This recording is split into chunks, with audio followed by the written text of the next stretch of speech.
तो अब ये जो तीसरा क्वेश्चन है 4x² plus 4√3x+3 equal to 0, इसको भी हमें पूर्ण वर्ग बनाने की विधि से हल करना है। तो सबसे पहले x² के गुणांक का पूरे समीकरण में हम भाग करेंगे। पहला स्टेप क्या होगा, x² के गुणांक का पूरे समीकरण में भाग करना। x² के गुणांक का पूरे समीकरण में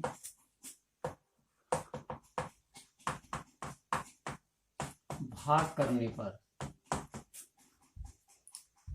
तो यहां हमने भाग किया, जैसे मान के चलो 4x² है, यहां हमने 4 का भाग किया, 4√3, यहां 4 का भाग किया, यहां 4 का भाग किया और यहां भी 4 का भाग किया।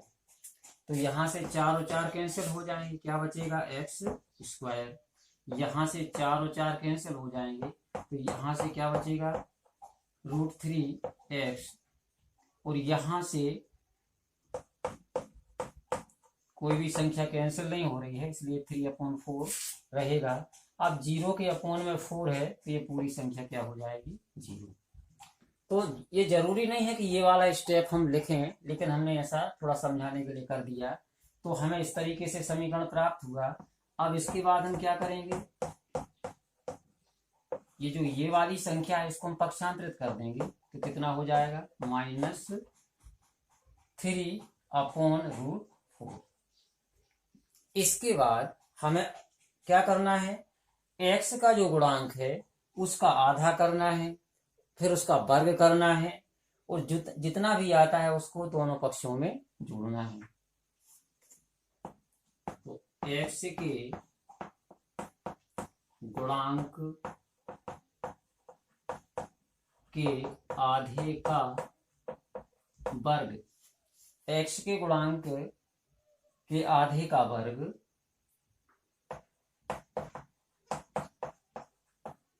दोनों पक्षों में जोड़ने पर,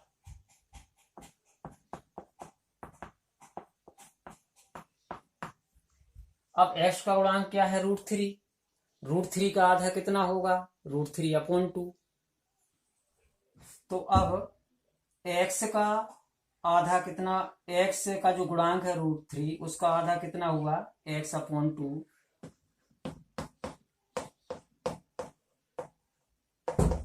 तो इसका आधा √3/2, फिर इसका वर्ग, दोनों तरफ जोड़ना है, तो इस तरफ भी जोड़ना होगा इसको।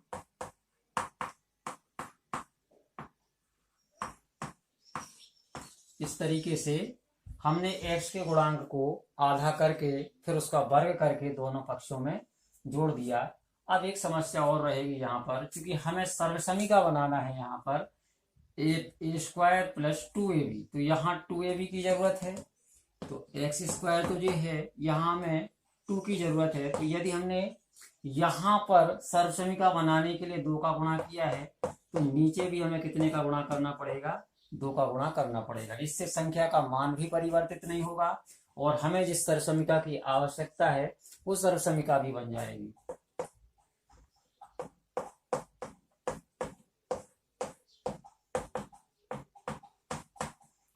अब यहाँ हम इनका विस्तार करेंगे, हल करेंगे इनको, तो रूट भी है और स्क्वायर भी है, तो यहाँ से रूट और स्क्वायर दोनों कैंसिल हो जाएंगे, और यहाँ 2 पर 2 की घात है तो कितना होगा 4। देखिए ये प्लस माइनस की संख्याएं हैं, तो ये दोनों यहीं पर कैंसिल हो जाएंगी। नेक्स्ट स्टेप क्या होगा, यहाँ कौन सी सर्वसमीका बनेगी। कल जब हमने करवाए थे तो हमने बताया था कि यहाँ 2 सर्वसमीकाएं लागू होती हैं, a+b² या a-b²। तो यहाँ पर ये प्लस वाली सर्वसमीका है, तो a+b² वाली सर्वसमीका लागू होगी। तो अब हम क्या करेंगे, यहाँ सबसे आगे की संख्या x यहाँ से, और सबसे लास्ट संख्या क्या है √3/2 यहाँ से, और पूरे का वर्ग कर देना है। क्या करना है, हमें वर्ग कर देना है। यहाँ लिख दो, इस पे कर दो। लेकिन यहां से तो पूरी संख्या कैंसिल हो चुकी है, तो वहां से 0 बचेगा।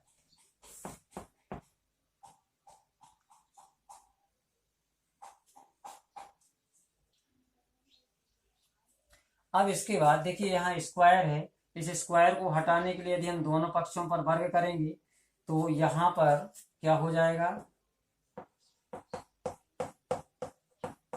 यहाँ से स्क्वायर हटाएंगे तो इस पे √0 आ जाएगा, जिसका मान 0 ही रहेगा। तो इस तरीके से हम इसको सीधे सीधे इस तरीके से लिख देते हैं और यहाँ का स्क्वायर हटा देते हैं। अब इस संख्या को पक्षांतरित करने पर हमें क्या प्राप्त होगा, -√3/2, और यही होगा हमारा आंसर।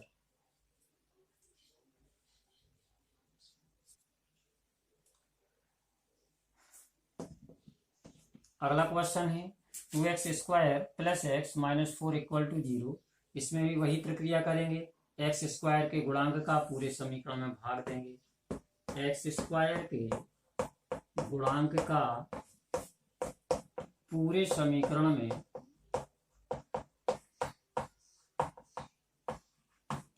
भाग करने पर x² के गुणांक का हमने पूरे समीकरण में भाग किया। जब यहां भाग करेंगे, फिर यहां भी भाग करेंगे, फिर यहां भी भाग करेंगे, प्रत्येक पद में हमें भाग करना है। 2 का x² का गुणांक 2 था, उसका हमें पूरे समीकरण में भाग करना था। अब देखिए यहाँ पर ये कैंसिल हो गया, क्या बचा, x²। यहाँ से x/2 रहेगा, यहाँ से 2 से हम 4 को काटेंगे तो कितना प्राप्त होगा, -2। यहाँ 0/2 है तो उसका मान 0 ही रहेगा। शून्य में किसी भी संख्या का भाग दिया जाए उसका मान सदैव 0 ही होता है। अब -2 को हमने पक्षांतरित किया तो ये +2 हो गया। अब इसके बाद अब जो x का गुणांक है उसके आधे का वर्ग हमें समीकरण के दोनों पक्षों में जोड़ना है। x के गुणांक के आधे का वर्ग दोनों पक्षों में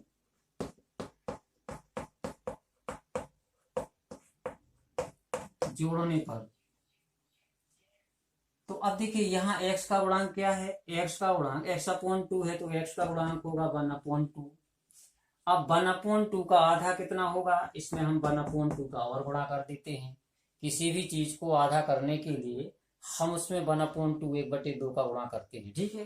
तो ये x का गुणांक का आधा कितना हो गया, 1/4।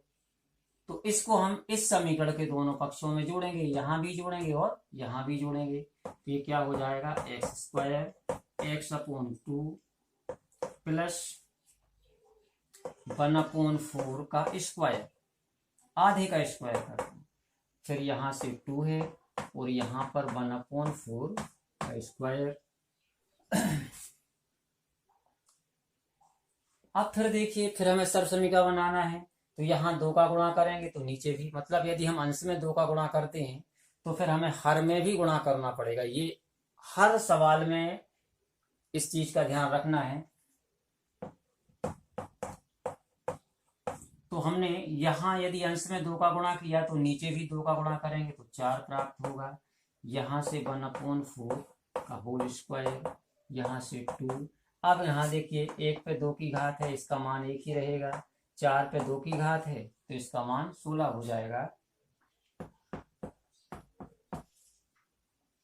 तो यहाँ कौन सी सर्वसमीकरण बनेगी, a + b का होल स्क्वायर। x यहाँ से और 1/4 यहाँ से लेंगे।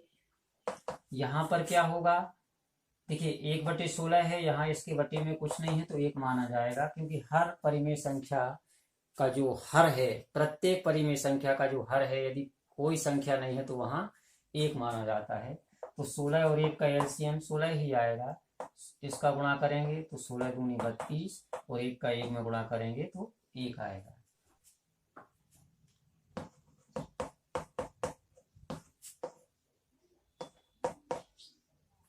अब 32 और 1 दोनों प्लस प्लस की संख्याएं हैं तो ऐसी स्थिति में दोनों क्या होंगी, ऐड होंगी, जुड़ेंगी। अब यहां पर स्क्वायर है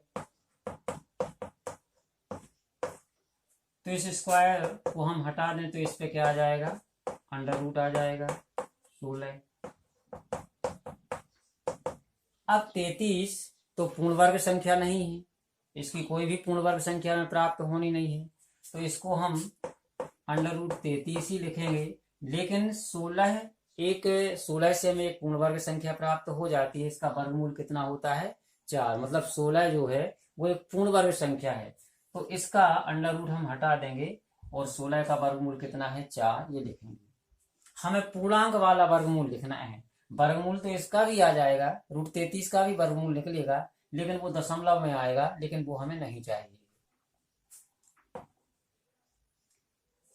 अच्छा, यहाँ पर एक चीज और, जब हमने 16 का वर्गमूल निकाला था यहाँ 4 प्राप्त हुआ था, लेकिन ये 4 प्लस के होंगे या माइनस के ये हम कुछ नहीं कह सकते, क्योंकि 4 इंटू 4 करें यदि दोनों प्लस के हैं तब भी हमें 16 प्राप्त होंगे, यदि -4 इंटू -4 करें तब भी हमें प्लस के ही 16 प्राप्त होंगे।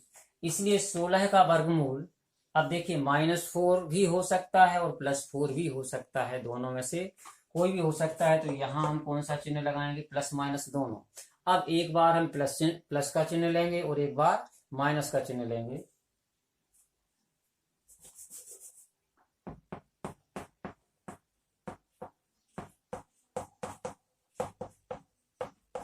प्लस चिन्ह लेने पर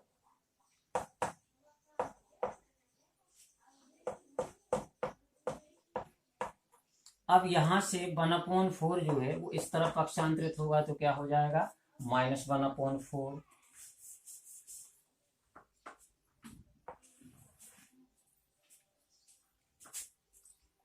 4 और 4 का एलसीएम लेंगे तो इनका एलसीएम 4 ही आएगा। तो ऐसी स्थिति में जो ऊपर की संख्या है उसमें कोई परिवर्तन नहीं होता, वो ज्यों के त्यों लिख दी जाती है। अब एक बार हम यहां से माइनस का चिन्ह लेंगे,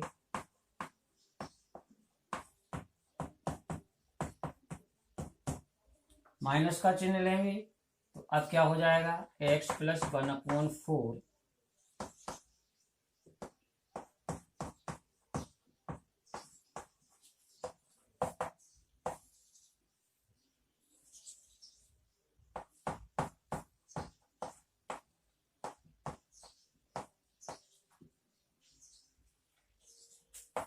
यही की तरह, इसी की तरह, बस केवल चिन्हों का फेरबदल है, बाकी पूरी संख्या एक जैसी ही है, कोई अलग नहीं है संख्या। तो यहाँ भी एलसीएम 4 होगा और -√33 - 1 इसका आंसर होगा। तो इस तरह से हमें x के यहाँ 2 मान प्राप्त हो गए, एक मान हमें ये प्राप्त हुआ था और एक मान हमें ये प्राप्त हुआ था। अच्छा, एक चीज और, इसी प्रश्नावली में और इसी क्वेश्चन में एक बात और पूछी गई थी कि हमें ये बताना था कि यदि समीकरणों के मूलों का अस्तित्व है तो फिर पूरा हल कीजिए। तो ये कैसे पता करते हैं कि समीकरणों के जो मूल हैं उनका अस्तित्व है अथवा नहीं, तो आज हम थोड़ा इसके बारे में भी समझ लेते हैं। मूलों का अस्तित्व है अथवा नहीं, कोई भी समीकरण हमें दिया गया है तो सवाल को हम तभी पूरा हल कर सकते हैं गुणनखंड विधि से, पूर्ण वर्ग विधि से या सूत्र विधि से, जब मूलों का अस्तित्व हो। लेकिन यदि मूलों का अस्तित्व ही नहीं है तो फिर उसको ना हम गुणनखंड विधि से हल कर पाएंगे, ना सूत्र विधि से हल कर पाएंगे, ना पूर्ण वर्ग विधि से हल कर पाएंगे। तो मूलों का अस्तित्व किन परिस्थितियों में होता है और किन परिस्थितियों में नहीं होता, ये भी हम थोड़ा यहां पर समझ लेते। देखिए, सूत्र होता है इनके लिए हल करने के लिए x बराबर -b plus -b square -4ac/2। ये एक फार्मूला है। इस फार्मूला को द्विघात समीकरण सूत्र भी बोलते हैं, इसे श्रीधराचार्य सूत्र भी बोलते हैं। क्योंकि श्रीधराचार्य ने ही इस सूत्र की स्थापना की थी, इसलिए उन्हीं के नाम पर इसको श्रीधराचार्य सूत्र भी कहा जाता है। वर्ग समीकरण हल करने के लिए ये सबसे बेस्ट फार्मूला है। कई बार गुणनखंड में कुछ ऐसी संख्याएं आ जाती कि वो संख्या हमारे दिमाग में ही नहीं आती कि आखिर इनके मध्य पद को तोड़ने के लिए हम कौन सी संख्याएं ले लें। तब वैसी स्थिति में श्रीधराचार्य सूत्र जो है बेहद उपयोगी होता है। और सबसे ज्यादा सिंपल मेथड है ये इन समीकरणों को हल करने की श्रीधराचार्य सूत्र से हल कीजिए।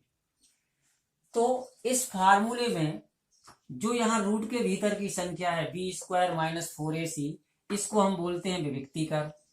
इसे हम क्या बोलते हैं? विविक्ती।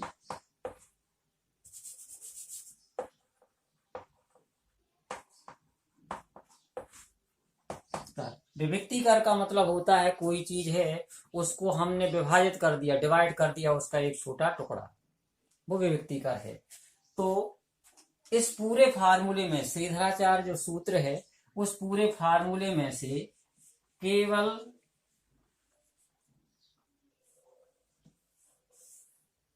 इतना हिस्सा भर हम अलग कर लें, b² - 4ac, इसको हम विविक्तीकर बोलते। तो इस आधार पर यह बताया जाता है कि मूलों का अस्तित्व है कि नहीं।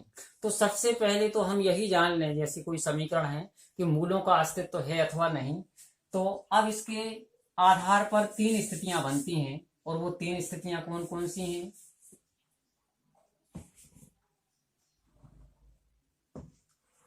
ये तो हो गया फार्मूला मूलों का अस्तित्व पता करने के लिए। तो इससे 3 स्थितियां बनती हैं।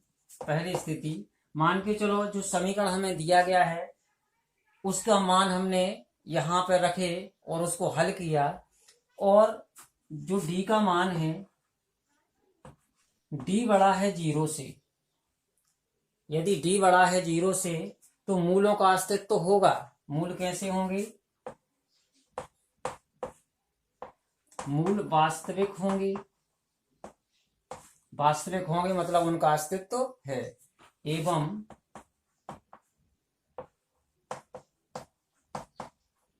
असमान होंगे। मतलब इस कंडीशन में मूलों का अस्तित्व होगा, और यदि मूलों का अस्तित्व है तभी हम उसको पूरा हल कर पाएंगे।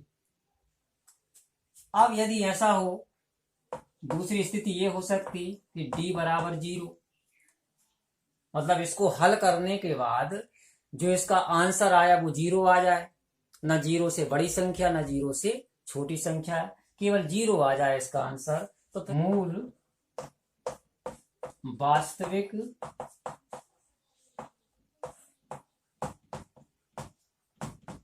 व समान होंगे। मतलब यहां भी मूलों का अस्तित्व है, मूल वास्तविक है। इसमें क्या होगा, जब d 0 से बड़ा होता है तो मूल वास्तविक होते एवं अलग अलग प्राप्त होते हैं। जैसे हमें x = 2 प्राप्त हो गया, और ऋण चिन्ह लेने पर हल किया तो x = 3 प्राप्त हुआ, तो 2 अलग अलग मान प्राप्त हो गए। इसी तरीके से जब d = 0 होता है तो मूल वास्तविक तो होते हैं लेकिन समान होते हैं। इसका अर्थ ये हुआ कि जब हम धन चिन्ह लेकर संख्या को हल करेंगे तब भी वही उत्तर आएगा, और जब हम माइनस चिन्ह लेकर संख्या को हल करेंगे तब भी वही उत्तर आएगा। तीसरी स्थिति होती है d छोटा हो 0 से। ऐसी स्थिति में मूल कैसे होंगे? काल्पनिक व आभासी। तो इस स्थिति में मूलों का अस्तित्व नहीं होगा। ठीक है, अब मूलों का अस्तित्व नहीं है तो उसको ना हम गुणनखंड विधि से हल करेंगे, ना पूर्ण वर्ग विधि से हल करेंगे, ना सूत्र विधि से हल करेंगे। तो केवल एक ये स्थिति है लास्ट वाली कि इसमें मूलों का अस्तित्व नहीं होता। बाकी इसके पहले जो 2 स्थितियां हैं इसमें मूलों का अस्तित्व होता है। अब एक बार कुछ समीकरण लेकर हम इन चीजों को समझते हैं। मान लीजिए ये है समीकरण हमारे पास, 2x² - 7x + 3 = 0। अब हमें पहले ये बताना है कि मूलों का अस्तित्व है। अस्तित्व है तो फिर बाद में हल करेंगे, अस्तित्व नहीं है तो हल नहीं करेंगे। तो सबसे पहले अस्तित्व पता करेंगे। a बराबर कितना है? यहाँ a = 2 है, b = -7 है, तो c = 3 है। अब इसका मान रखेंगे विविक्तीकर में। विविक्तीकर में मान रखा,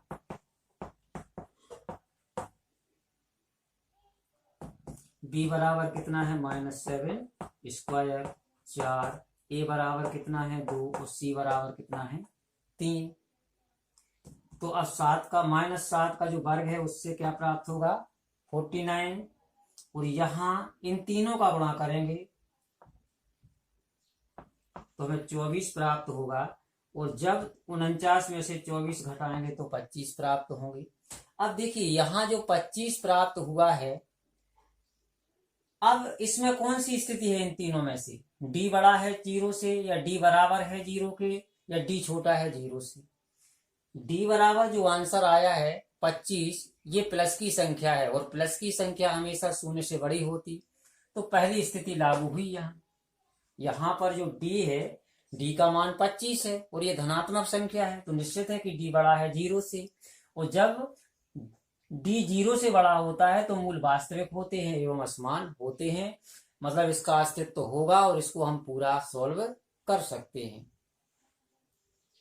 अब मान के चलो इसी समीकरण को हल करने के पश्चात हमें लास्ट में कोई ऋणात्मक संख्या प्राप्त होती, जैसे यहाँ प्लस के 25 प्राप्त हुए हैं, यदि हमें माइनस के 25 प्राप्त होते, तो माइनस के यदि 25 प्राप्त होते तो फिर ये तीसरी स्थिति लागू हो जाती कि डी छोटा है 0 से, तो मूल काल्पनिक व आभासी होते।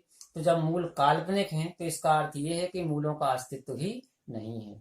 फिर उसको ना हम गुणनखंड विधि से हल कर पाते, न पूर्ण वर्ग विधि से, न सूत्र विधि से, या हल करने का प्रयास भी करो तो कहीं ना कहीं कोई ऐसी समस्या आ जाएगी कि फिर आगे हल नहीं कर पाओगे। तो ये स्थितियां होती हैं मूलों के अस्तित्व की। ये भी बेहद महत्वपूर्ण है, मतलब परीक्षा में ऑप्शन वगैरह में इस तरीके से पूछ लिया जाता है, कोई समीकरण दिया जाता और उसमें पूछा जाता है कि इसके मूलों का अस्तित्व है अथवा नहीं। ठीक है, तो इनको भी ध्यान में रखना बेहद जरूरी है। अब जो अगला वीडियो होगा उसमें हम श्रीधराचार्य सूत्र या द्विघात समीकरण सूत्र भी बोलते हैं उसको, उससे इनको हल करना सीखेंगे।